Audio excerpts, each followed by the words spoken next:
দেখতে পাচ্ছেন কল্যাণ বন্দ্যোপাধ্যায় তিনি কিন্তু আহত হয়েছেন। কল্যাণ বন্দ্যোপাধ্যায় আহত হয়ে পড়েছেন।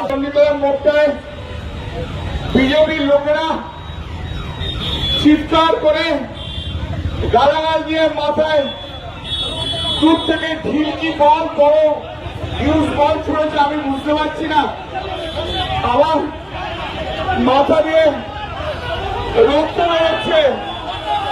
আমি তা সত্ত্বেও আমি আপনাদের কাছে বলতে এসছি একটাই কথা, আমার আর বলার মতো শক্তি নেই, আমার সত্যি বলার মতো শক্তি নেই।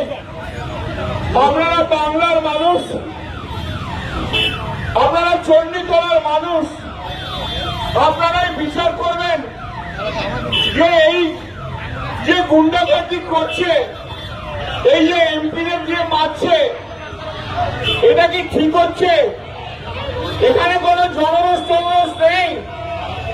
7-8 জন লোক মিলে বিজেপির 10 জন গেরুয়া ফেটটি বেঁধে আমাদের আগের সব কর্মীদের মারধর করছিল, আর এখনো আমাকে পর্যন্ত ছাড়েনি।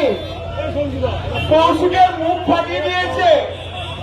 একটু আগে আমি যখন হেঁটে হেঁটে আসছিলাম তখন একজন ভদ্রমহিলা তিনি মোটরসাইকেল করে যাচ্ছিলেন, তার পিছনে আমাদের স্বামী ছিল।